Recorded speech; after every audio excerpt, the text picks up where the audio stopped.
thought I would show you some of the dyeing that I've been doing, some of the experimenting I've been doing while I've had some time off work.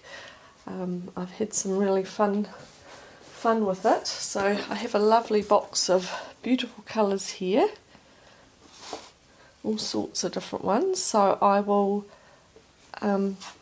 see if I can rig up my overhead camera, which I used to use when I did my card tutorials. Can't remember how I had it now, but I'll try and figure that out, and then I'll come back and show you some of the yarns and the different experiments I had. Be back shortly. So I started off buying some 8-ply merino yarn from a place called Wild Earth Yarns down in Christchurch, and I also bought a hank of, it was rather a large hank of yarn. It was a naturals yarn that was bought from Southern Yarns based in Auckland, but the naturals is Perrindale 100% wool that's grown in the South Island. So it came in a 200 gram hank, which was 800 metres, so I thought that would be a really good base to try, and because it was only something like $27 for the 200 grams of it, so that was a pretty good price. And I broke it all up into 20 gram lots, and also the 8-ply that I bought from Wild Earth Yarns. And so I started with some, to start with, just red, yellow, black, and well, it was fuchsia, yellow, blue and black that came in the Ashfords dyeing kit. I showed you that last journal, and I'd started off and showed you that I'd done a couple of the hanks. This one was supposed to be speckled, but I'd got a bit carried away with how much speckle I put on it, so it's very dotty looking, but that was the start. And then I experimented with how both of those bases took the dyes, and you'll see the difference here in a couple of them. So the naturals came with it's like a twisted ply. Not sure that you can see that. See that there? Where the other one's definitely a smoother. And you'll see those two took quite differently. So this one's got a lot more variation in it than this one does. You can see a few little darker spots, but there's definitely not the lighter and darker like the same. And that was true again with the greens when I did them. So this one, even though it has got lighter and darker, this was one that I went and got a different jacquard acid dye. So this one is Kelly green, and I put a little bit of teal in it, so that's the tealy bits there. And then this one took quite differently, so you can see it's got a lot darker plies in it and paler, so they definitely dye differently, which was quite an interesting experiment. And then I also went and got a jacquard dye that was a teal, and so I did that one. So that's got some really pretty shadings in it, and that's done on the 8-ply merino base. And then my next aim was to have a go. I wanted to make a yarn that was pink, a peachy colour and a yellow, because I have an idea of a garment I want to make with that. So this was my experiment of mixing, because at that stage I didn't have a peachy colour, so I tried mixing the pink and the yellow together, and I definitely got an orange rather than a peach, the pink. So then I ended up putting a bit of the purple into it as well, and I think that's quite sort of like sunsetty colours, which I really like, so I'm quite pleased how that turned out. So then I went back to the drawing board and I went and bought some Jacquard salmon acid dye, and I got what I had been trying to get. So it's definitely got some really pretty light peaches, the yellow and the pink. So that was more what I was going for, so I'm really happy with that one as well. And then I did some experimenting with a lot darker colours. This is the last of them. Was I tried to get a darker purple, but it's still, I wasn't going strong enough with the dye base. I was watering it down too much, so I got it's still very usable and a really pretty mix of colours, but it's pinks and purples. So then I went stronger still, and I got this one, which is definitely got some darker pinks and some darker purples. And then I went really dark, so I got this one here, which was what I was going for, and I was really happy. So there's a turquoise, a purple, and a more violety pink colour, so really pretty.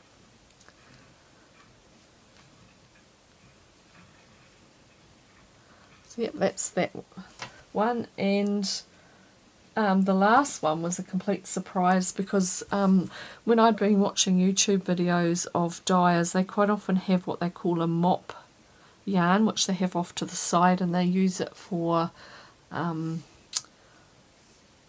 using the last of their dyes or anything that's left in the bottom of their jug, or I was using syringe to try and make sure I got the colour only in certain places. So I ended up having just one little piece of yarn that was left over hank, and I had it in a container, and what I was doing was just emptying the syringes each time I did a colour, and this is how it turned out. I'm really thrilled with it. So it was just a hank that was just lying in the bottom of a container, and I'd squirt the last of what was in the syringe into it, and it's got the green that I was using, the purples, the pinks, had a go at some blues. So that's really pretty. It was quite a surprise, so I think I'll do that in future when I'm doing a variety of dye colouring, because you certainly get different results from it, so it was really beautiful. So that was my experiment on a couple of days while I was on leave from work, and my next aim is to get some more masculine looking ones. So I'm going to try some blues and some browns, and see whether I can get some more suitable for males. And I'll show you photos of it when I've done it, so that you can see what I come up with. So that's the dyeing experimenting so far, and I'm really pleased with the results I've got, and it was lots of fun. Really enjoyed it, and in future I'll be trying to dye some of my own colours, I think. Such fun. So I'll leave you there, and I'll come back to you a bit later with the actual podcast. Thank you.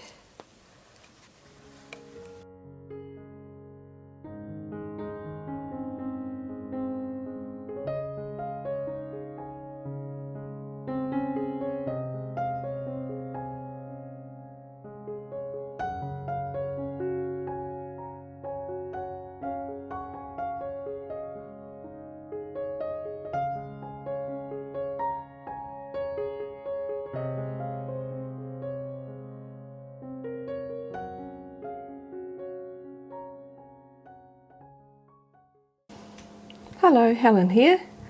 Welcome back to my channel. This is a channel I use to just journal all my crafty adventures that I have along the way, and a few little other bits and pieces on life. So it's mainly knitting, crochet, sewing, occasionally diamond painting, or other crafts that I do get up to every now and then. My name's Helen, and I live at the top of the South Island in New Zealand, in a place called Richmond, which is near the city Nelson. I live here with my husband and my border collie Bailey, and I have 2 adult children. Nicholas is my oldest, and Carissa, my daughter. So yeah, welcome if you haven't been here before, and if you have, thanks for coming back. I just wanted to also say that I really appreciate the comments that I get. It really is a lovely community here on YouTube, especially the podcasting community, and I always appreciate hearing from other people in other countries, and feel like I've made some lovely friends. So thank you very much if you take the time to comment on my videos. I really appreciate it. Right, let's get into the actual podcast part of this journal. So I have 3 finishes this month, and I have 3 main whips, so I'll get into those a bit later, but let's show the finishes to start with. So the first finish is my socks that I was almost finished last podcast, and these are my Drippety drop socks from Kay Jones at the Bakery Bears. It's her pattern. I really enjoyed them because it gave me a new type of toe, which is the umbrella toe. I did slip stitch, but it's alternate slip stitch, so it doesn't make the rows, it makes the little sort of like almost a diamond pattern. Heel flap and gusset. The yarn is, let me just get my little diary that I have all the yarns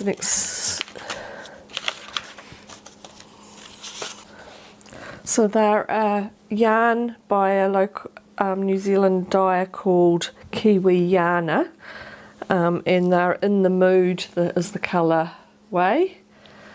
And then I got a little mini pack from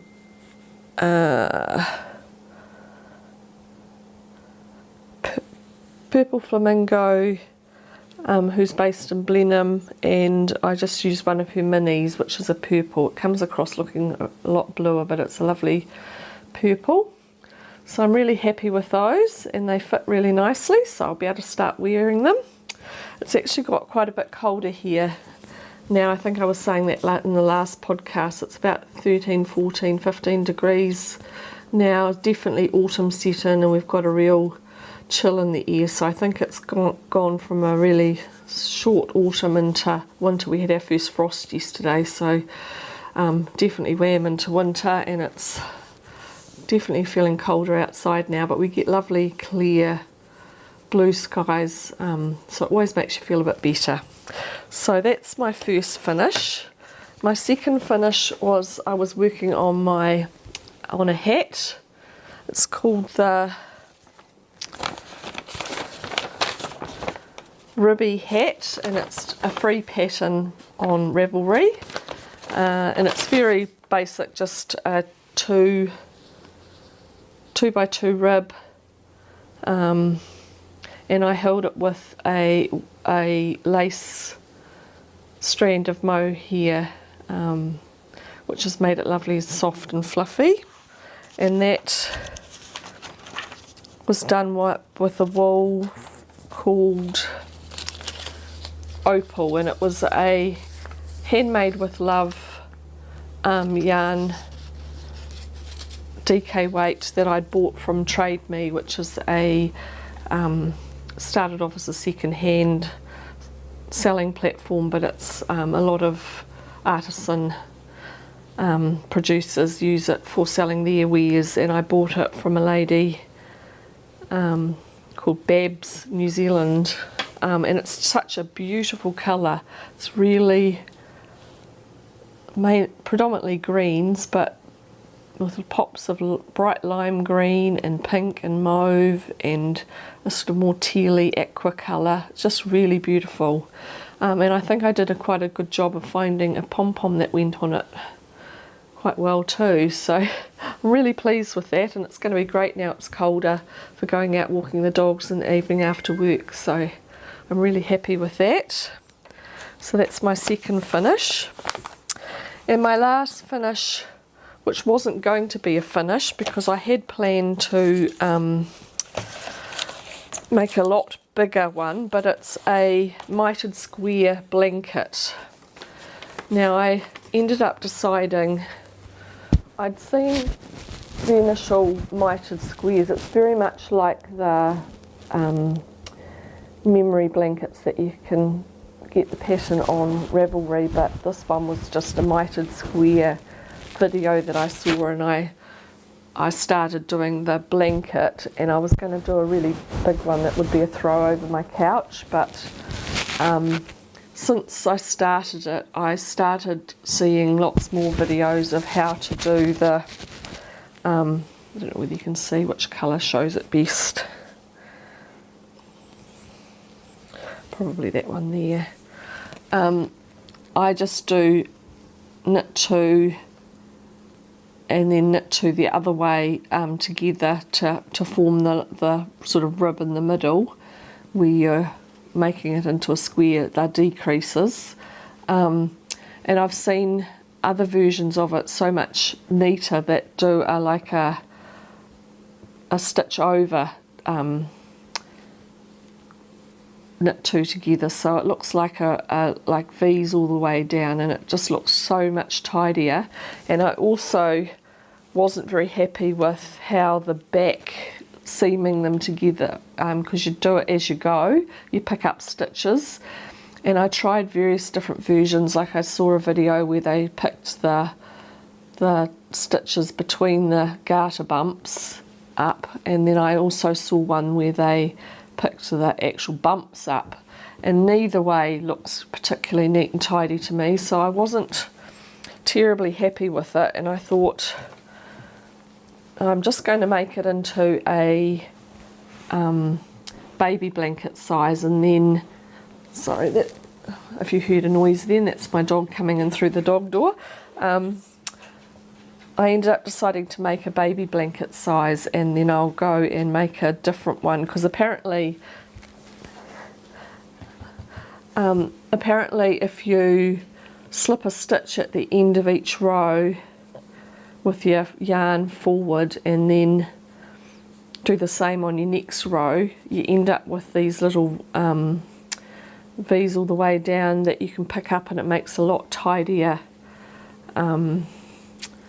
seam at the back. And I think I'm going to try doing that for my next blanket. So I kind of will put that idea on hold for now, because I'll show you later in my whips what I've ended up doing instead. But so I finished this by doing 1, 2, 3, 4, 5, 6 squares by 1, 2, 3, 4, 5, 6, 7 squares, and it's just a little baby blanket, really good size for putting over them when they're in their capsules in the car, or you know, just when they're in their buggies and things. So my daughter's already nabbed it for my new grandson, so I took it back off of her just to be able to show you on the podcast, and then I'll give it back to her this afternoon. So it's all done.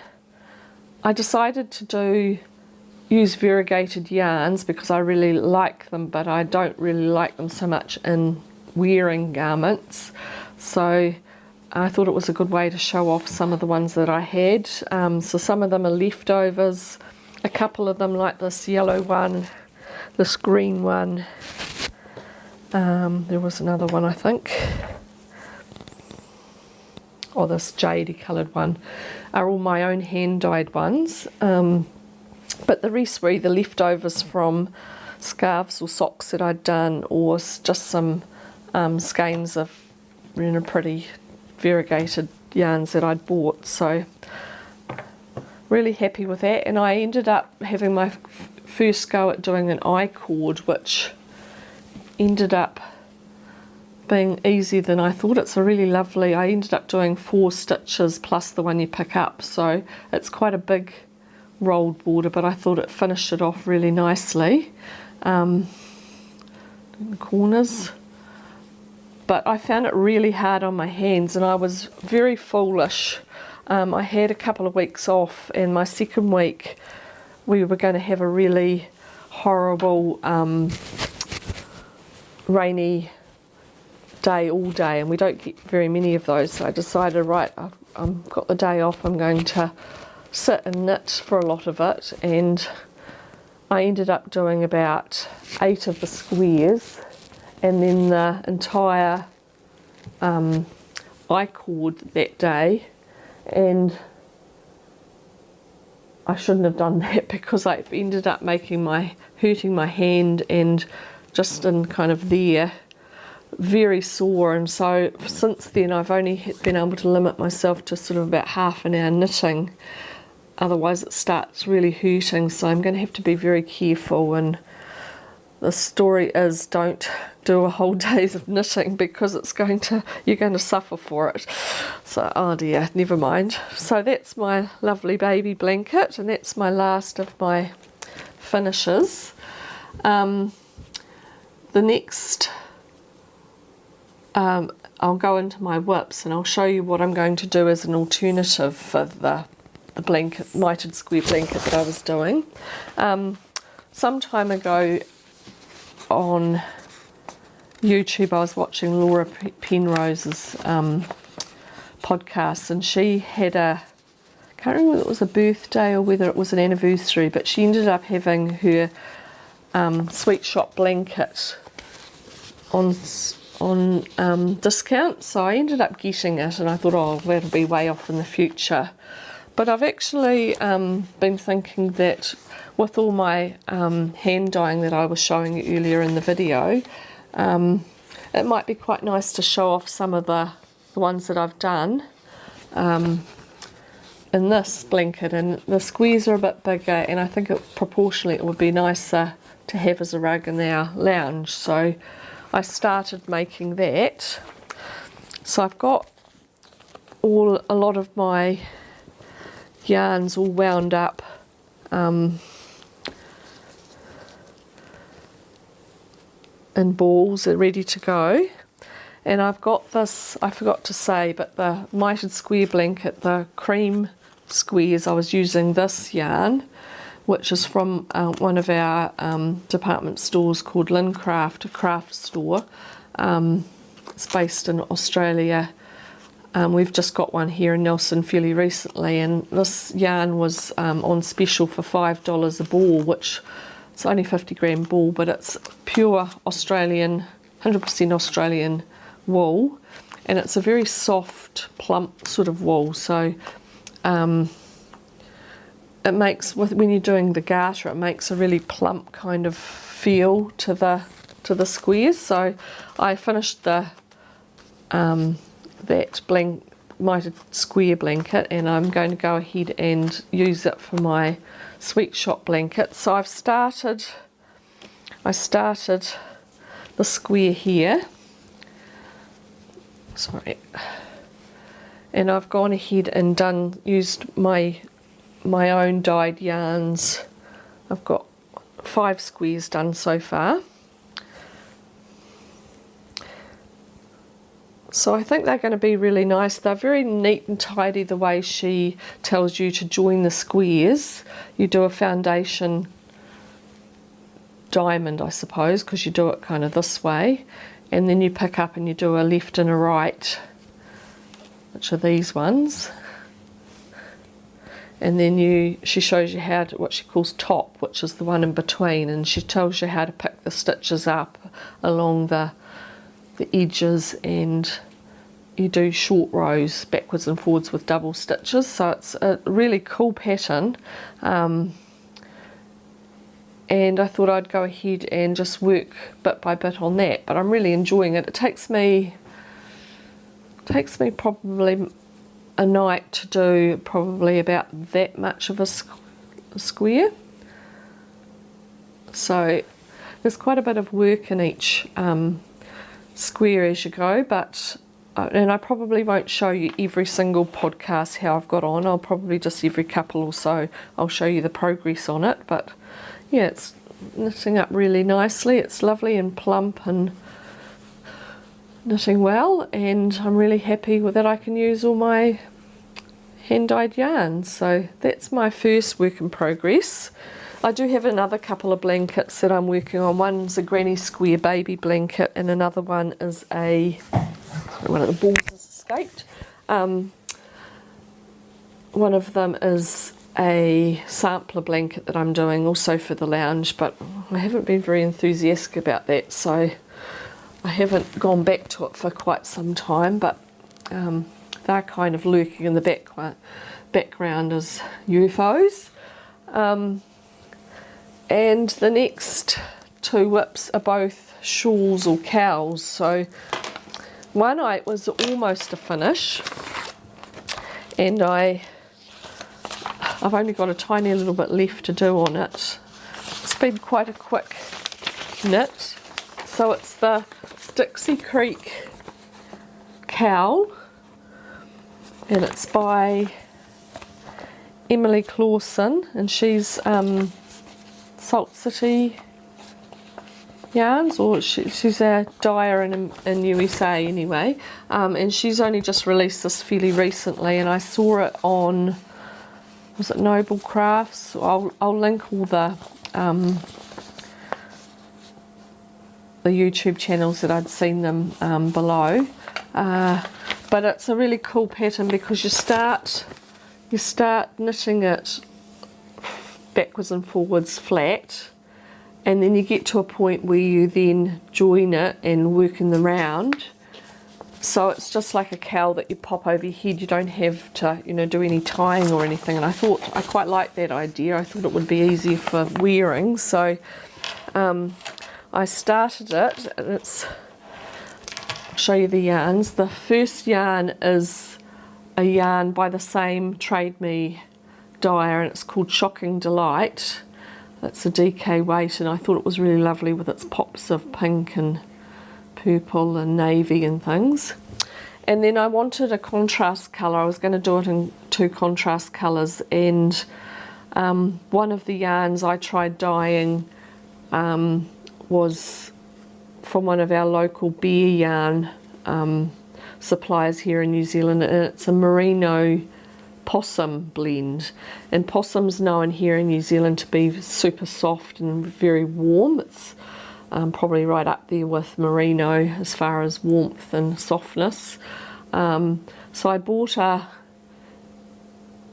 skein of that, a bear skein. It comes quite grey looking. Sorry, I haven't got any to show you because I ended up using the only one I bought, but it starts off as quite a grey base, and I tried mixing up my own navy using blue and black, but it just didn't have the depth of colour that I wanted, so I ended up going and buying some jacquard. No, it wasn't, it was Ashford navy blue acid dye, and I re-dyed it again, and I'm really happy with how rich and dark it is. And in real life you can almost see like black bits in it, which I think are the possum, and it's just a really soft yarn. It's quite a thick yarn. It's supposed to be DK, but I'd say it's almost getting to the next weight up, and it's definitely knitting a lot thicker. But so here's my cowl. So you start off by doing a start, which I hadn't done before. I won't say because it's a paid pattern. And then, so you do a plain stocking stitch and then do increases, and you and then you do some garter, and then you do some stocking, and then you did a lace panel. And at the point of this garter is where you join it into the round, and you do another panel of the lace. And then the only thing I've got now to finish doing it is a few rows of garter, and then you do this Picoult edge. I don't know whether you can see it in the picture, but it's like a little edging, and that's pretty much all I've got to do to finish it. So it's not going to take very long. This only from, I cast on and did this little bit here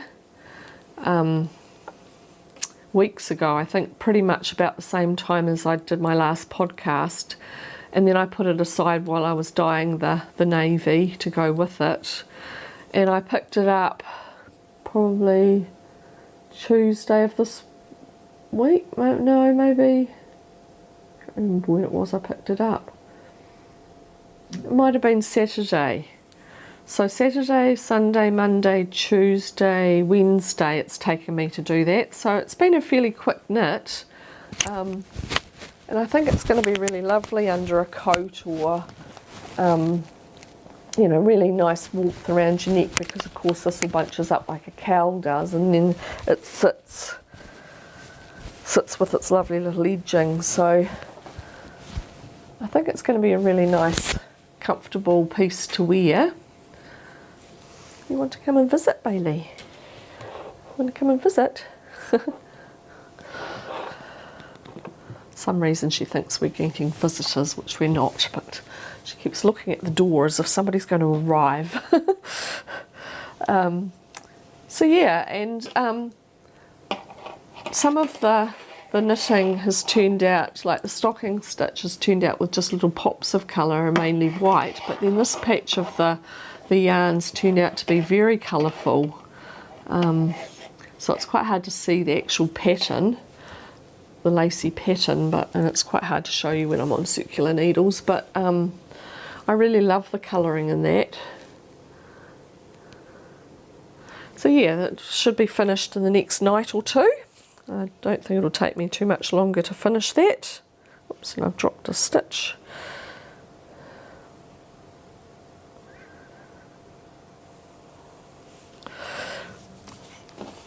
So that's my second whip in progress. There's the navy gone. And that's in one of my pretty bags that I've just made recently, with the butterflies and the floral pattern in the pink stripe. And then my last whip is in my patchwork yellow. It's a slightly bigger bag that I also made, and this is a pattern called, let me put my glasses on, find where I put my glasses. It's called Exordium. Oh no, that's not the right pattern.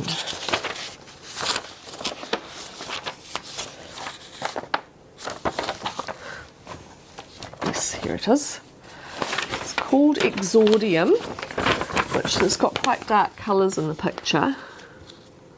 It's just done with panels of garter and stocking, and then a sort of lacy pattern. You can see it sort of here. There's another picture of it there. So this is kind of a lacy two-tone pattern there. So it's by Rebecca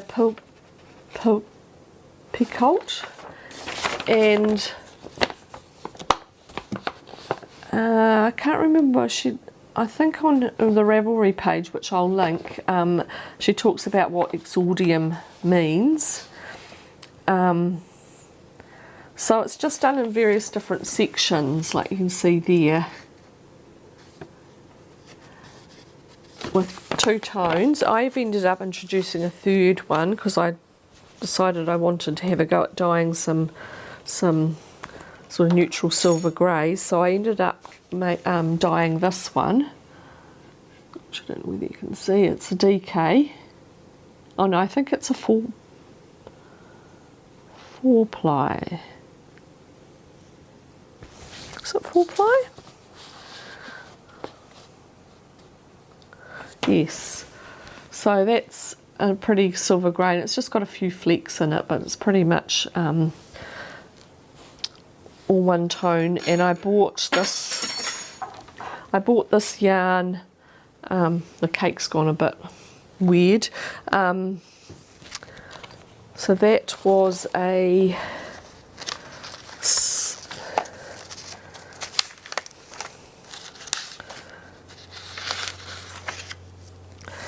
Broadway, oh no, it's DK, hand-dyed yarn, and they call it silver pearl, but when I've knitted it up, it actually's got a real sort of taupey colour to it. It's definitely not as grey as the one you can see it there.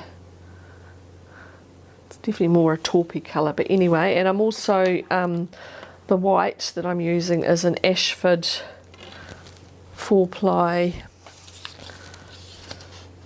So yeah, I'm doing 4-ply. I'm doing it as if it's a 4-ply, even though that says it's DK, but it's definitely quite a fine DK. They vary so much, don't they? The 4-ply is what the Americans call fingering. We have ply here, so it's a beautiful soft yarn. It's Ashford Merino 4-ply. And it's just so lovely and soft, and I thought it would be just lovely around your neck. So this is as far as I've got so far.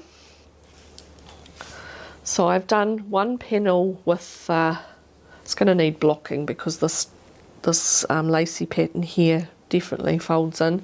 That's my hand-dyed yarn there, and then you do garter, which I did the two main colours, and then there's this lacy pattern, and then it's just stocking stitch for the rest. And at this point I got a little bit on the board side and got carried away with my sweet shop blanket, so I haven't got back to it, but once I finish the Dixie Creek cowl, I'm going to go back to doing this because it's definitely starting to be scarf and cowl weather.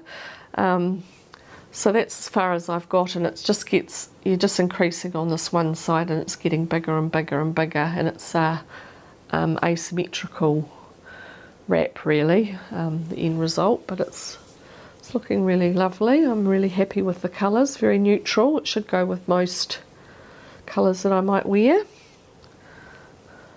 So yeah, that's the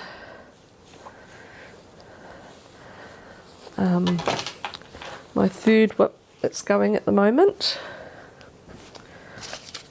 And I have been thinking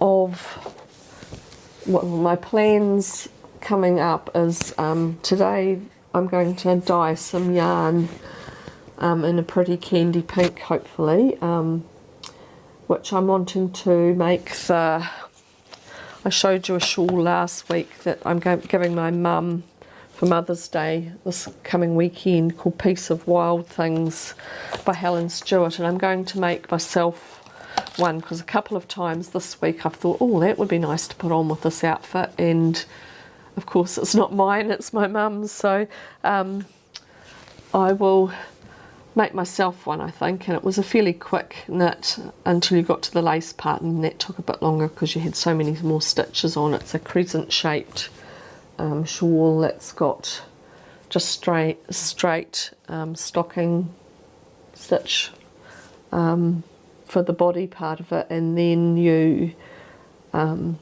do sort of like 2 panels of lace. So I'm looking forward to doing that once I've finished the dyeing and it's all dry and caked up and ready to go. And then the second plan I've got coming up, I'll just see how all these other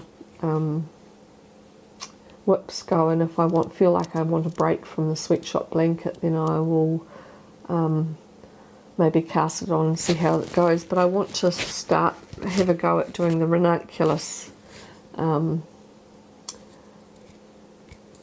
sweater. I'm going to probably do the tea version of it with short sleeves, but I've seen it so many times, and to start with I didn't like it because it looked very boxy, and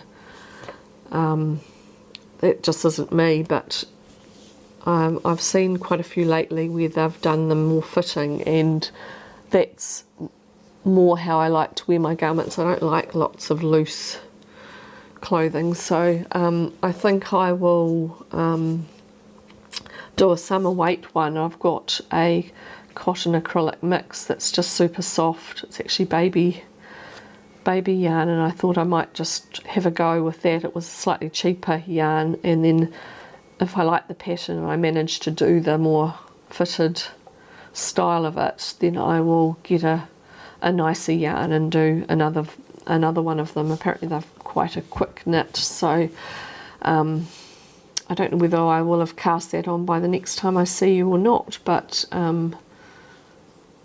yeah, I'll have a go if I get the time and I need a break from some of these other ones that I've got going. But otherwise, you might see another finished product next podcast next month. I'll leave you looking at a little bit of footage of our local little yarn shop here in Richmond that's also got a whole lot of quilting fabrics and things. It was quite a hard shop to film because I was conscious of other customers being there, and also it's just cram-packed. You barely can walk between the aisles of all the quilting fabric. They've got so much in quite a small space. So I only took a little bit of footage of the actual quilting fabrics, and then I went into the other area which has yarns, and that's where I bought my Ashford 4-ply merino yarn for the Exordium shawl, and they also sell some of the jacquard acid dyes, so I went and bought a couple of those as well. So I'll just give you a little tiny bit of footage of that, and then anything else that I might be doing around in the next day or so. I might add that to the end of the video, and that will be that. So thank you for sticking with me for the podcast. I did kind of rush through it quite quickly, but do ask any questions in the comments if you've got any questions about any of the projects I'm working on, and we'll look forward to seeing you next month. It's definitely, with the colder weather, as soon as you've had tea and kind of tidied up and things, you definitely feel like sitting down in front of the TV and knitting. So I really quite like winter for that. I don't really like the cold, but yeah, I do like the cozy evenings when you get to sit and knit or crochet. So we'll see what I can manage to do by next month, and we'll see you then. Thanks for coming by. See ya. Bye.